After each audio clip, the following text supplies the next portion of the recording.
Assalamualaikum warahmatullahi wabarakatuh. Waalaikumsalam warahmatullahi wabarakatuh. Bu Titik, mohon maaf ini mengganggu waktunya Bu Titik. Ini saya ada tugas dari BPGB berkaitan dengan tentang pengambilan keputusan. Jadi Bu Titik, di sini kami tugasi untuk mewawancara kepala sekolah, terutama kepala sekolah di tempat CGP itu berada. Mohon maaf Ibu, saya ingin menanyakan selama ini bagaimana Ibu Titik dapat mengidentifikasikan kasus-kasus yang terjadi di sekolah Ibu, apakah itu termasuk pada dilema etika ataupun bujukan moral? Oke. Ini langsung ke jawaban ya. Oke. Saya mengidentifikasinya yang pertama mengetahui dulu permasalahannya. Ketika permasalahan yang ada di sekolah jelas, maka kemudian kami mencoba membedakan apakah itu masuk dalam apa tadi namanya dilema etika atau yang satunya lagi apa? Moral. Nah itu dasarnya dari kasus per kasus itu.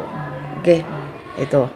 Jadi selama ini bagaimana cara Bu Titik itu mengambil keputusan, misalnya ada kasus di mana dalam itu ada kepentingan yang sama, yaitu sama-sama benar dan sama-sama juga mengandung nilai kebajikan.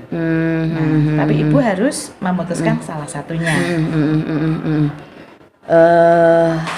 Saya mencoba membedakan dulu kasusnya tersebut, kasus yang bisa diselesaikan secara kekeluargaan atau tidak.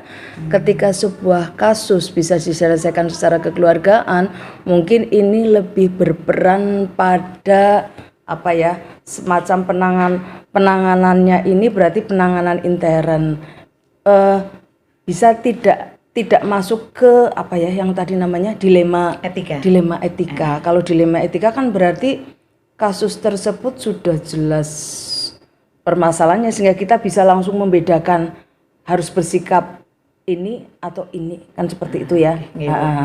Jadi tapi kalau kasusnya bisa diselesaikan secara intern, kita lebih cenderung kepada unsur kekeluargaannya sehingga itu masuknya ke yang satunya lagi itu tadi. Tunjukkan moral Ibu. Mohon maaf Ibu, misal Ibu sedang menghadapi kasus yang bukan bujukan moral tapi dilema etika. Itu langkah-langkah atau prosedur apa yang Ibu lakukan selama ini, yang pernah Ibu lakukan? Ya, yang jelas yang pertama memilah kasus tersebut. Kemudian ketika kita yakin bahwa kasus tersebut masuknya ke dilema etika. Kasusnya maka dilema etika. Ketika itu masuk ke dilema etika, maka kita mencoba itu dikaitkan pula dengan aturan-aturan hukum sehingga kita yakin bahwa itu masuk kategori yang kasus tersebut, kasus yang masuk ke dilema etika. Berarti Ibu dalam hari ini lebih mengutamakan kepada rule aturannya. Karena dengan seperti itu kita bisa sudah memastikan bahwa ini memang harus ditangani dengan aturan yang ada, dengan peraturan-peraturan yang berlaku kayak gitu. Nah, berarti kalau Ibu udah tahu itu adalah dilema etika yang berkaitan dengan aturan yang harus ditegaskan ya Bu. Nah, itu selama ini dalam tantangan apa yang pernah Ibu alami ketika ada kasus yang benar-benar dilema etika, dalam satu sisi benar, sisi lain juga benar gitu loh. Itu apa yang pernah tantangan apa yang pernah Ibu itu boleh Ibu ceritakan? Kalau tantangan tersebut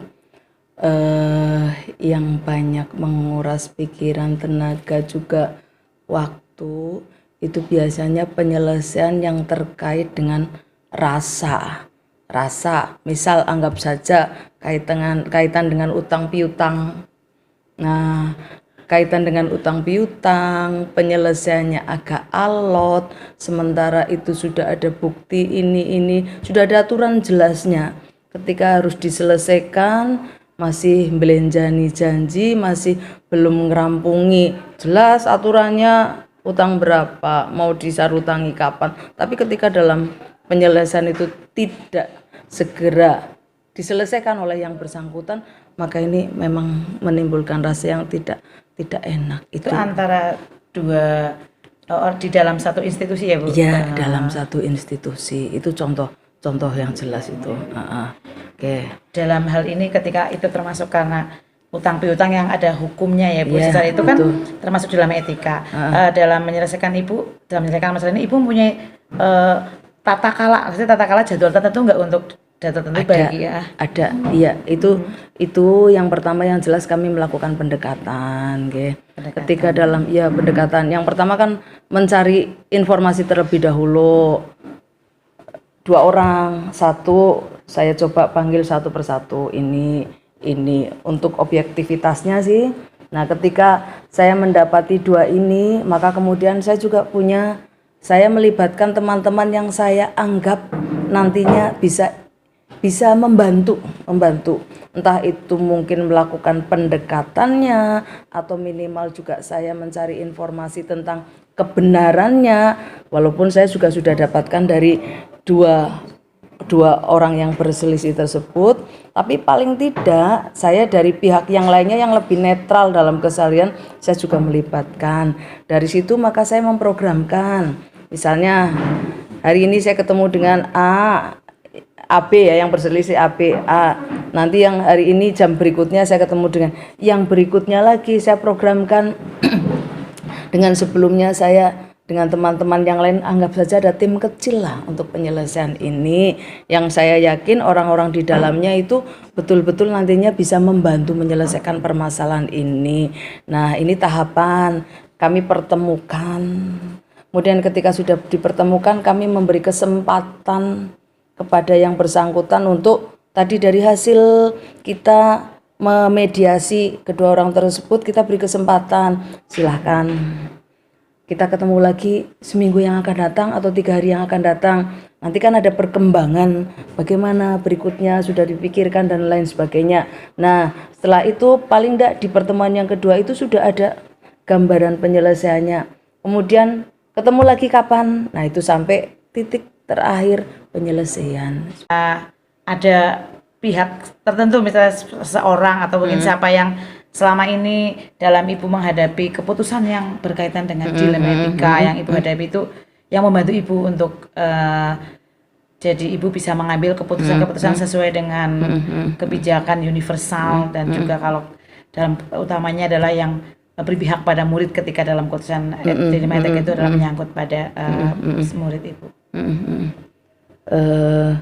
Kalau yang seperti ini yang terkait dengan murid, tapi kasusnya tadi bukan kasus murid, iya. Tapi ini berefek ke murid, iya. Mau tidak mau kami juga mengamati, artinya dalam permasalahan seperti ini berdampak besar apa tidak terhadap anak-anak, tapi dalam kenyataannya tidak. Dalam katanya tetap profesional, artinya guru yang bersangkutan atau orang yang bersangkutan tetap bisa melaksanakan tugasnya keseharian dengan baik. Jadi tetap bisa profesional.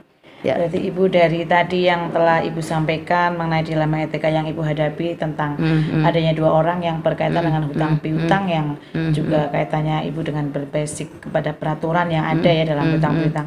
Dari semua itu pembelajaran yang dapat Ibu petik atau pengalaman yang Ibu petik ketika menghadapi kejadian itu, ketika mengambil keputusan untuk yang berkaitan dengan dilema etika, karena kan ada 2 orang yang berseberangan dalam satu institusi Ibu, otomatis dua-duanya juga saling Ibu kenal, itu pembelajaran apa Bu yang dapat Ibu peroleh? Yang jelas yang pertama pembelajaran yang bisa saya ambil, saya yang pertama sabar, ini bersikap sabar.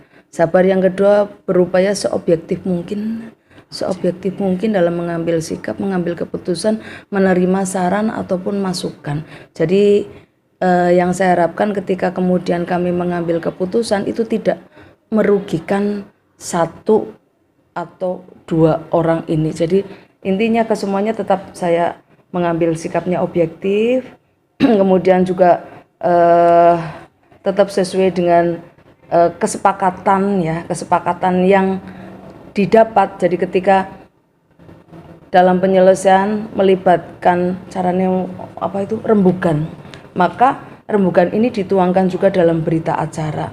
Maka kemudian pengambilan keputusannya didasarkan dari ini. Maka perlu ada komitmen, ada konsekuensi, ada carane nopo semacam saya sudah berjanji seperti itu maka saya harus. Nah, ini juga termasuk dari kami apa ya, semacam sikap memantau terus ya. Tadi ya kudu sabar, kudu cermat, kudu objektif, tapi kita juga tetap kudu profesional. Artinya ya ayo kamu sudah sepakat seperti itu, maka kamu juga harus komit dengan keputusan. Nah, ini kami pegang terus sehingga artinya ketika itu kemudian ada nada-nada kelihatan mau carane tidak nepati janji, kita ndak, ayo ini yang disebut nopo nggih, berarti dari saya ngoyok terus tapi sesuai dengan kesepakatan. Iya, begitu. Berarti kalau dari pengambilan keputusan yang Ibu lakukan berarti telah mengalami 5 uji itu Ibu ada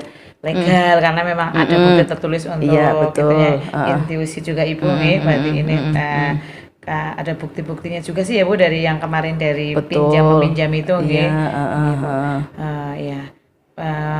Demikian Ibu dari sini. Terima kasih Ibu, saya jadi belajar banyak karena tujuan kami itu untuk mewawancara Bapak Ibu Kepala Sekolah setelah itu agar kami itu bisa belajar bagaimana kami bisa mengambil keputusan sesuai dengan kebijakan universal dan juga berpihak pada murid utamanya. Terima kasih Ibu atas waktunya. Sama-sama Bu Siva, semoga bermanfaat. Amin. Amin. Matur nuwun.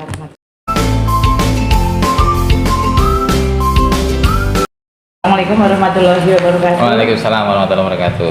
Pak Heri, saya mengucapkan banyak terima kasih atas kesediaan Bapak untuk menerima wawancara saya yang merupakan tugas saya dari BPGP, yaitu untuk mewawancara mengenai pengambilan keputusan ya jika Bapak mengalami pengambilan keputusan dengan adanya dilema etika. Nih, Bapak mohon maaf ya Pak jika pertanyaannya kurang berkenan. Saya pribadi saya mohon maaf ya Pak nggih. Pak Heri, mohon maaf selama Bapak menjadi pimpinan atau menjadi kepala sekolah ini, bagaimana yang Bapak lakukan atau apa yang Bapak lakukan untuk mengidentifikasikan kasus-kasus yang misalnya melibatkan dilema etika ataupun bujukan moral. Oh ya, baik. Terima kasih Bu Siva, dan kami ucapkan ya terima kasih atas kesediaan panjenengan untuk melakukan wawancara dengan kami. Dan terkait dengan apa yang tadi panjenengan sampaikan hubungannya dengan identifikasi masalah-masalah yang berkenaan dengan etika moral ya, atau bujukan moral ya. Dan kalau kita melihat permasalahan-permasalahan yang ada di sekolah memang sangat kompleks. Dan kalau guru terutama ya memang tidak hanya dituntut untuk bisa profesional dalam melaksanakan tugasnya, harus bisa mengidentifikasi terkait dengan teknik, kemudian sumber belajar, metode dan sebagainya. Tapi guru juga harus dituntut untuk bisa memutuskan masalah-masalah yang terkait dengan etika moral. Dan kalau kami sebagai yang dituakan di SMK ya tentunya harus melihat identifikasi masalah-masalah yang hubungannya dengan moral atau bujukan moral itu.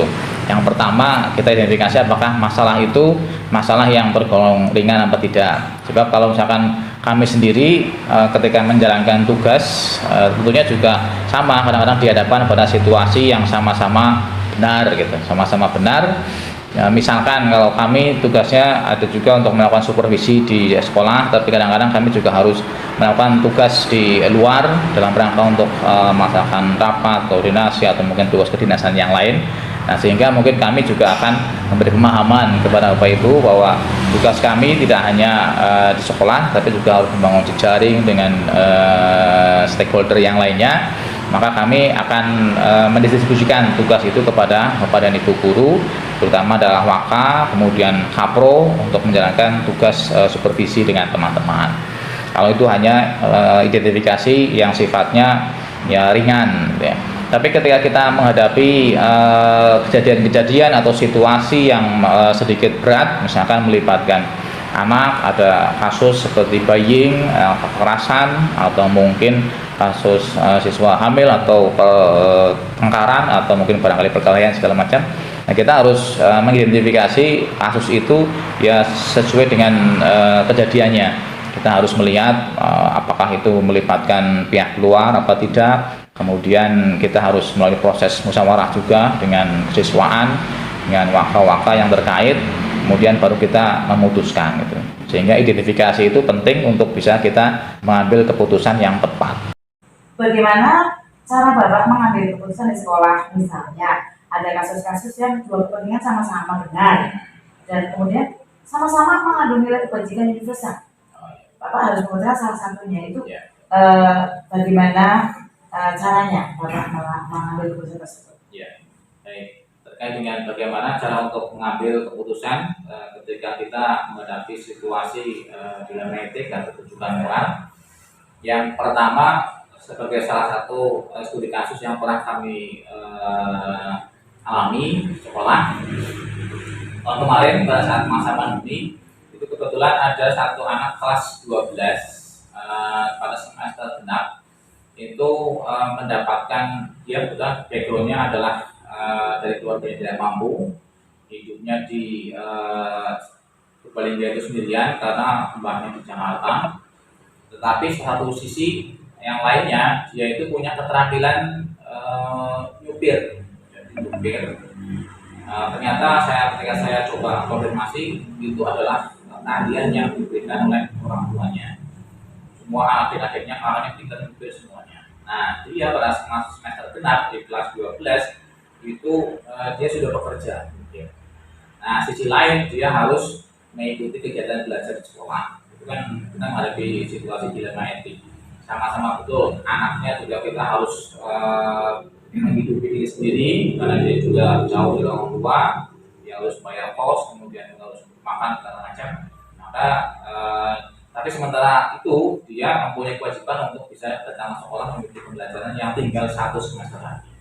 Nah, ketika menghadapi masalah seperti itu, maka kita bisa melihat bahwa anak tersebut sudah mempunyai dia sudah punya pekerjaan yang mungkin tidak bisa dan tidak semua anak lulusan SMK itu bisa langsung bekerja. Ternyata dia sebelum lulus itu sudah bekerja. Ketika dia punya nilai positif.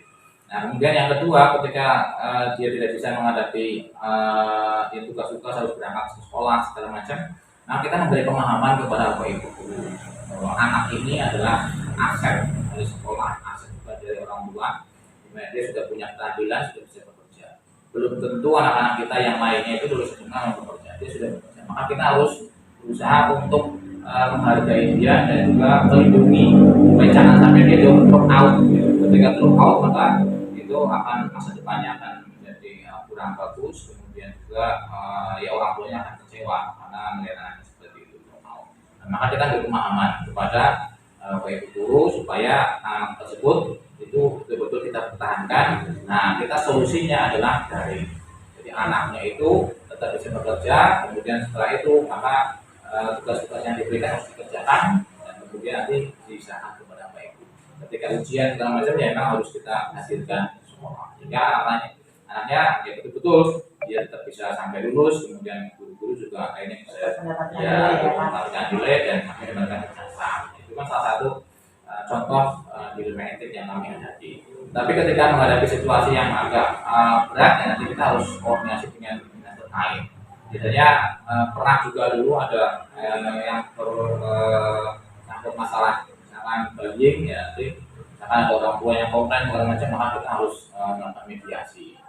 Ya sama-sama memahami bahwa tugas guru yang memang fokus kepada studi pengembangan kompetensi segala macam, jangan sampai ada kekerasan karena yang namanya anak itu kan betul-betul dilindungi, ada undang-undangnya, kemudian juga di kepolisian juga ada unit PPA gitu ya, tentunya juga ada sehingga memang anak harus menjadi pusat kegiatan siswaan, dimana tidak boleh anak itu harus kita lindungi, jangan sampai anak itu menjadi subjek kekerasan, tapi harus kita lindungi supaya mereka bisa melaksanakan proses pembelajaran dengan baik.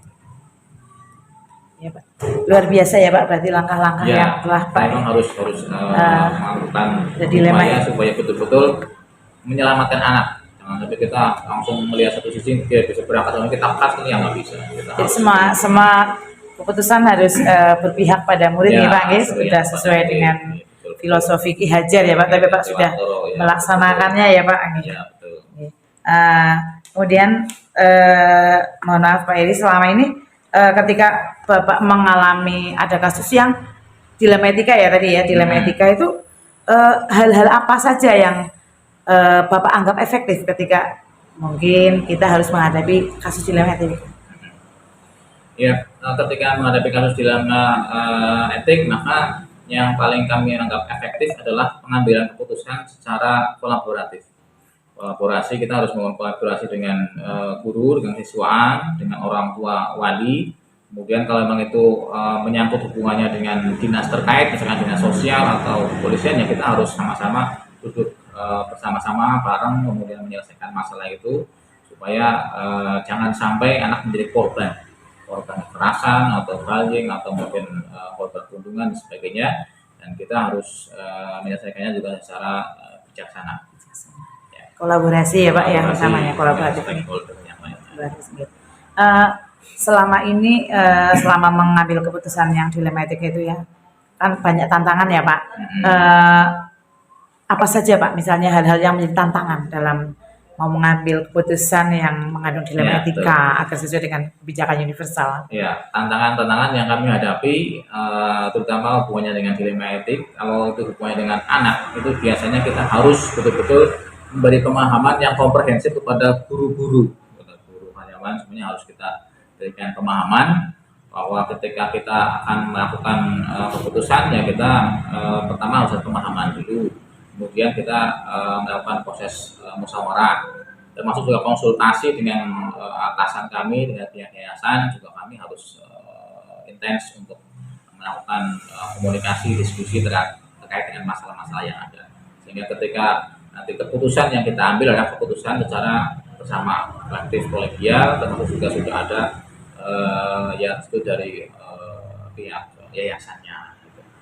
Kemudian kita juga kalau misalkan itu melibatkan pihak luar, ya maka kita harus ya memberi pemahaman juga, pengertian baik dengan orang tua atau mungkin dengan stakeholder yang lain, misalkan dinas sosial kalau itu hubungannya dengan masalah-masalah sosial. Jadi tantangannya lumayan besar ya Pak. Apalagi sekarang ya masa-masa pandemi, dampak 2 tahun pandemi kan ya termasuk juga akses informasi, kemudian digital transformasi. Anak-anak mendapatkan informasi dari berbagai macam sumber yang kita saja nggak tahu mereka seperti apa di luar. Jadi imbasnya adalah ya perilaku sikap anak kadang-kadang ya tidak terkontrol, kurang kontrol. Yang mungkin kurang perhatian dari orang tua juga, yang mungkin dari gurunya juga gitu. Dan faktor X itu yang dari lingkungan itu memang yang pengaruhnya luar biasa. Dan kita tidak bisa memonitor secara terus-menerus karena mereka berinteraksi dengan gadget itu ya setiap saat, gitu. Sehingga mereka harus kita ya pantau juga terkait dengan perilaku-perilaku yang barangkali ada potensi untuk melakukan penyimpangan itu.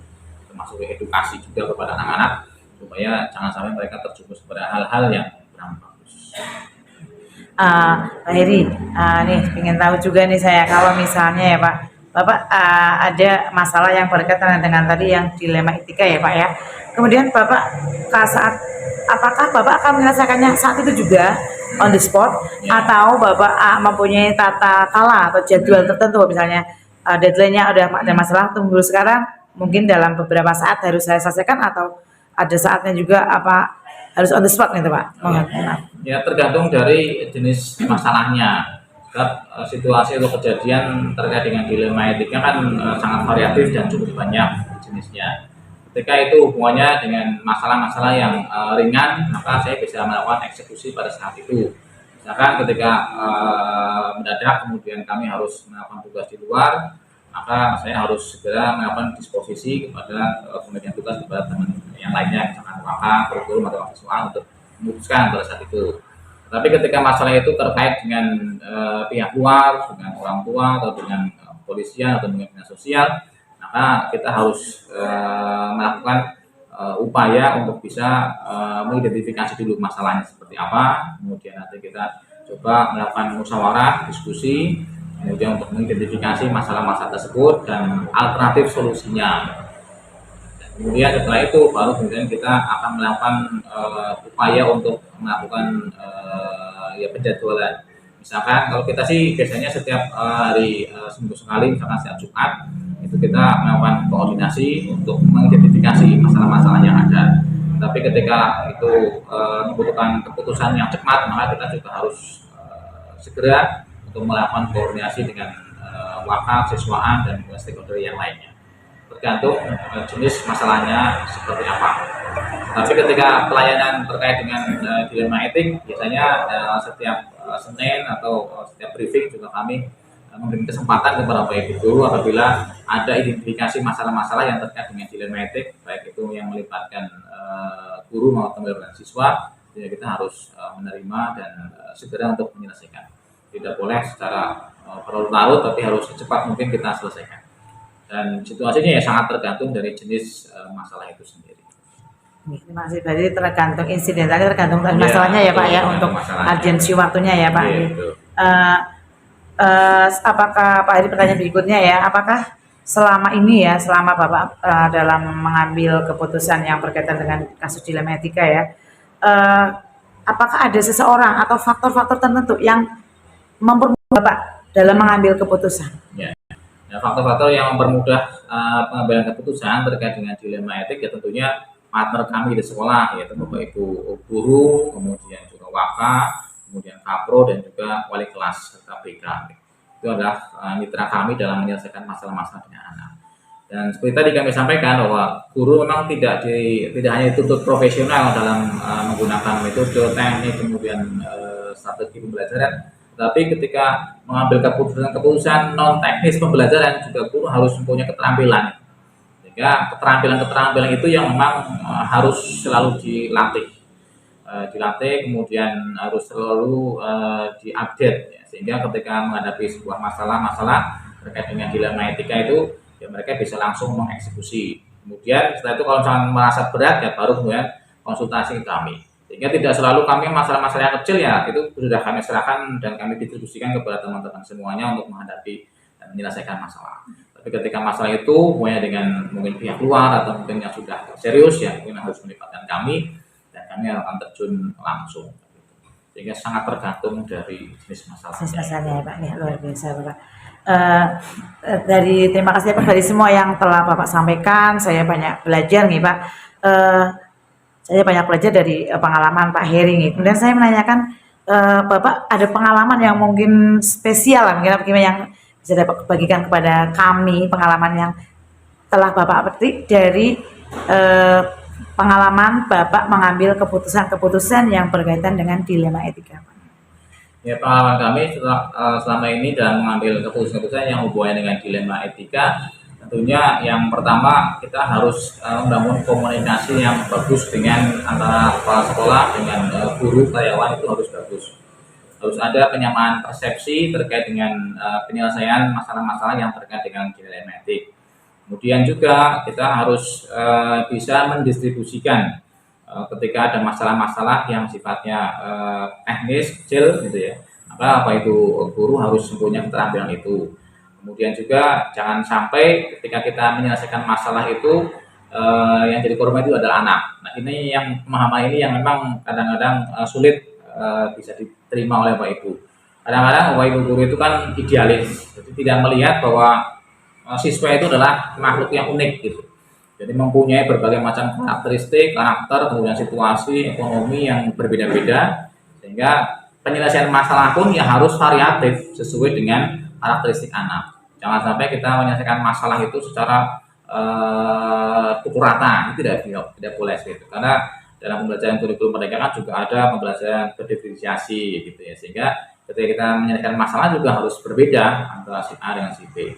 Contohnya misalkan masalah anak hubungannya dengan kelambatan, itu kan harus ada edukasi dulu, harus ada konfirmasi kenapa bisa terlambat. Ternyata mungkin anaknya harus membantu orang tua dulu di rumah atau mungkin mengantar adiknya segala macam. Nah itu kan kita harus melihat sampai ke sana. Sehingga jangan sampai anak itu menjadi korban. Tapi kita harus betul-betul ya memberikan semangat, memberikan motivasi dan memberikan pemahaman kepada Bapak Ibu guru bagaimana supaya anak-anak itu ketika ada masalah ya tetap mereka bisa terselamatkan, kemudian juga pembelajaran juga tetap bisa berjalan, dan minat bakat mereka juga tetap harus kita bangun, kita support dengan sebaik-baiknya, sehingga semua masalah itu harus kita selesaikan dengan baik tanpa mengorbankan anak.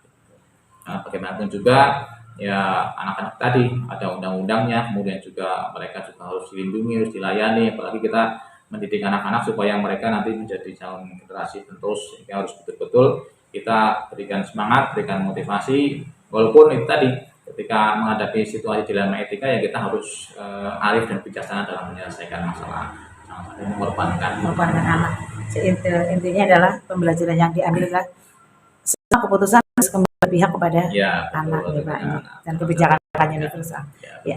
Terima kasih Pak Heri, luar biasa sekali untuk ini saya ucapkan terima kasih. Dan ini saya jadi banyak belajar Pak. Saya juga sementara ini kan jadi pemimpin pembelajaran di kelas, jadi dari situ kan juga saya harus banyak sekali ya kejadian pada anak yang merupakan dilema etika di mana benar juga benar seperti itu ya. Saya harus mengambilnya, berarti saya harus banyak mengkomunikasikan ya Pak, kemudian kolaborasi ya Pak. Terima kasih sekali Pak Heri atas waktunya. Terima kasih. Assalamualaikum warahmatullahi wabarakatuh. Sukses selalu.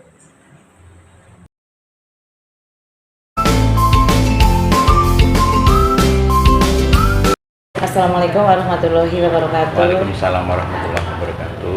Terima kasih Pak Sodri atas waktunya berkenan untuk menerima saya.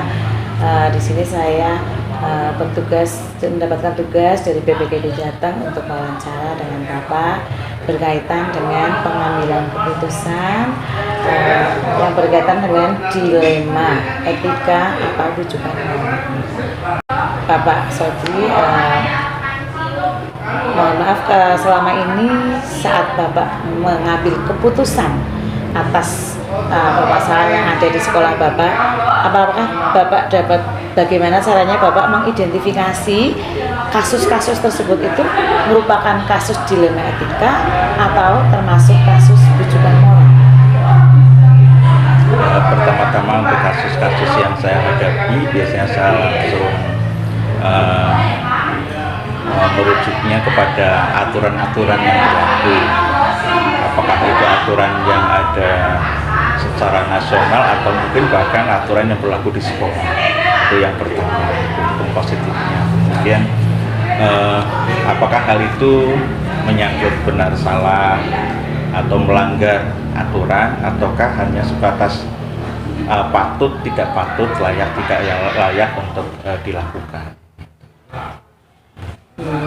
Berarti selama ini dalam mengambil keputusan di mana Bapak menemukan ada dua kepentingan yang sama-sama benar, dan kepentingan itu sama-sama mengandung nilai kebajikan universal.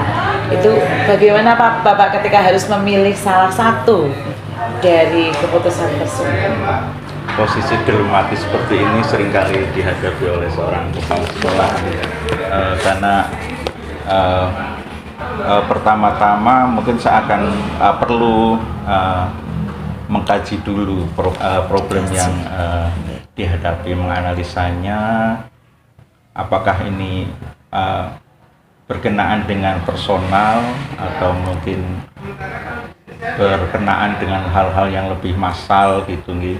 Apakah nanti efeknya hanya efek personal, apakah efek komunal suatu sekolah gitu. Kemudian juga ini problemnya berakar dari personal atau memang sudah menjadi problem massal. Kemudian setelah itu saya juga perlu mempelajari siapa-siapa sih terlibat dalam problem tersebut atau memicunya atau menjadi korban.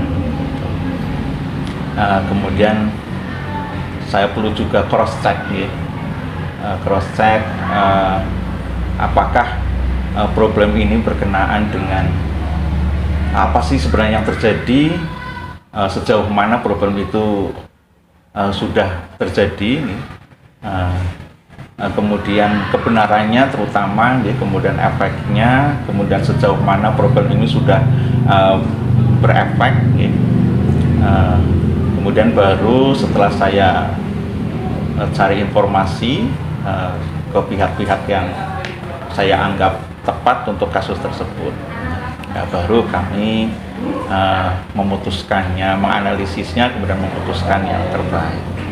Berarti demikian ya Pak langkah-langkah prosedur ketika mengalami dilema etika ya Pak ya. Dalam kasus dilema etika yang pernah Bapak itu, mungkin Bapak bisa menceritakan sedikit contohnya yang mengkaitkan dengan dilema etika. Ada contoh yang mungkin saya tidak boleh untuk menjudge secara seketika gitu, memutuskan secara seketika, dan saya harus memerlukan informasi yang lebih banyak ketika seorang guru yang sudah dianggap selama ini dan menjadi pemahaman bersama bahwa guru tersebut selalu telat gitu. Dan saya mencoba, dan mungkin Bapak Ibu guru juga menghendaki guru tersebut itu dikenai sanksi gitu karena sudah kayak menjadi tradisi. Ini saya mencoba menanyakannya, mencari informasi dengan bertanya kepada yang bersangkutan, mengapa beliau selalu telat. Hanya beliau punya alasan yang memang menurut saya sangat logis dan saya perlu bertoleransi dengan problem beliau. Dan saya tidak bisa mengatakan bahwa itu yang dilakukan beliau itu oke lah, itu salah nih, tapi beliau melakukannya sudah maksimal yang sudah lakukan. Jadi mungkin saya mencoba menawarkan kira-kira resiko yang paling minimal yang bisa dia lakukan itu seperti apa. Bisa saja artinya beliau telat, tapi mungkin resiko yang lain yang tidak sampai meninggalkan tugas pokok itu bisa tidak. Nah, kemudian akhirnya bisa diselesaikan dengan terselesaikan ya. Ya. Berarti selama ini Bapak kan tidak hanya itu ya, masalah-masalah mengenai dilematika ya, itu apa saja hal-hal apa yang terutama menjadi tantangan dalam pengambilan keputusan yang bersangkutan dengan dilema etika, benar dengan benar Pak? Tantangannya yang agak mungkin menjadi galau gitu, agak menjadi rumit ketika ya, berkenaan dengan hubungan personal gitu. Karena tiap personal kan kadang unik problemnya, kerumitannya juga berbeda-beda, tidak bisa digeneralis ya. Gitu.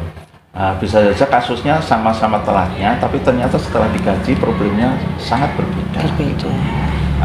Maka saya juga perlu maaf, ini tadi ke arah mana ya pertanyaannya nih, saya lupa.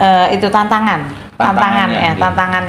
Iya, itu yang paling utama itu bahwa ini problem personal terutama ya. Problem personal yang harus saya tidak bisa menyatakan bahwa ini benar salah gitu, tapi benar salah ini juga dilematis gitu, artinya bahwa masih ada sisi-sisi lain yang harus saya kaji. Apakah sudah melanggar? Kalau sudah melanggar, memang saya harus agak tegas gitu. Kalau itu memang melanggar hukum dan sebagainya, itu harus saya tegas. Tapi kemudian di sisi lain, pelanggaran itu sudah merusak komunitas apa hanya personal, itu mungkin juga perlu dikaji. Jadi ada scale-nya ya Pak, scale of priority-nya ya Pak. Ada skala prioritasnya. Efeknya menyangkut personal apa sudah komunal, itu penting sekali. Apa institusi apa hanya personal juga. Yang pertanyaan berikutnya Pak, kalau misalnya Bapak harus segera mengambil keputusan yang berkaitan dengan dilema etika tersebut ya Pak, Bapak punya tata kala atau tidak, atau maksudnya jadwal tertentu untuk jadi mulai kapan munculnya hal tersebut, masalah tersebut yang menimbulkan dilema etika tersebut, itu Bapak ada jadwal tertentu nggak, tata kalanya harus selesai dalam sekian batas waktu? Paling prioritas bahwa apa yang saya tuliskan itu efeknya paling minimalis gitu. Sehingga mungkin saya harus, kalau dikatakan membuatnya jadwal atau target, mungkin agak kesulitan gitu. Saya perlu waktu untuk bisa mempelajarinya dengan baik gitu. Karena tadi menyangkut karakteristik personal, problem, kemudian efeknya, dampaknya gitu, itu mungkin perlu dipelajari dulu. Jadi saya nggak bisa mungkin spontan saat itu, kalaupun hari mungkin hari itu harus diselesaikan, maka saya perlu waktu untuk berarti waktunya insidental lah nggih Pak, tidak ada jadwal tertentu nggih tata kalanya. Tidak ada, kasus per kasus akan membutuhkan waktu yang berbeda. Nggih Pak. Kemudian Bapak, kalau misalnya Bapak mengambil keputusan berdasarkan dilema etika ya Bapak ya, itu kan ada langkah-langkah pengujian yang tadi uji intuisi, uji legal, kemudian uji publikasi, kemudian uji panutan idola, uji profesional, itu juga menjadi bahan pertimbangan ya bagi Bapak ya? Iya, iya betul sekali bahwa ketika saya memutuskan sesuatu itu apakah berdampak secara personal, cukup personal saja, atau berdampak komunal. Ketika ini terpublish, itu kira-kira yang menanggung resiko apakah cuma personal, apakah komunal satu sekolah, satu institusi. Kemudian kalaupun saya putuskan itu apakah sudah sesuai dengan aturan yang berlaku atau subjektivitas dari saya. Boleh nggak saya memutuskan itu? Itu juga saya harus cross check dengan aturan yang ada. Iya, berarti rule based Pak, jingkeng ya, berbasis aturan. Mohon maaf Pak Sodri, selama ini ya, selama Bapak menjadi kepala sekolah ini, saat Bapak mengalami pengambilan keputusan yang dengan adanya dilema etika, apakah ada personal atau orang atau faktor-faktor tertentu yang membantu Bapak, mempermudah Bapak dalam pengambilan keputusan, Pak? Mungkin yang paling membantu itu adalah faktor personal ya. Kalau masalah kasus-kasus yang mudah diselesaikan itu biasanya berkenan dengan orang-orang yang kooperatif gitu. Kemudian kooperatif dalam artian menyadari kesalahannya, kemudian ada keinginan untuk berubah, kemudian bisa berkomunikasi dengan baik sehingga tidak ada miskomunikasi antara kemauan saya atau apa yang saya sampaikan dengan yang beliau paham. Itu penting sekali saya halal. Nah ini mungkin hanya perlu dilakukan dengan komunikasi pribadi, komunikasi personal. Gitu. Jadi dengan kerjasama dari personal tersebut yang mempermudah ya Pak dalam Bapak mengambil keputusan. Selama ini saya juga harus menjaga itu tadi. Ini areanya wilayah privat apa komunal. Ketika privat maka saya harus menjaga bahwa ini jangan sampai terpublikasikan ke orang lain sehingga malah menghambat penyelesaian. Ji, Pak. Terima kasih dari semua hal yang pernah Bapak alami dan yang kita diskusikan ini ya Pak. Pembelajaran apa yang dapat Bapak petik dari pengalaman-pengalaman saat mengambil keputusan yang berkaitan dengan dilema etika itu Pak? Ya, kadang kita tidak bisa, kalau yang saya pelajari jadi ada pelajaran besar bahwa saya tidak bisa mengatakan bahwa itu kalaupun itu suatu kesalahan itu mungkin tidak 100% salah gitu. Atau kalau itu memang ada pihak yang benar, bisa saja mungkin ada bagian dia yang salah. Ya, saya harus berhati-hati bagaimana memutuskan suatu kasus per kasus nih, harus dipelajari secara lebih komprehensif nih, dan perlu ada cross check antara orang-orang yang terlibat dalam kasus tersebut.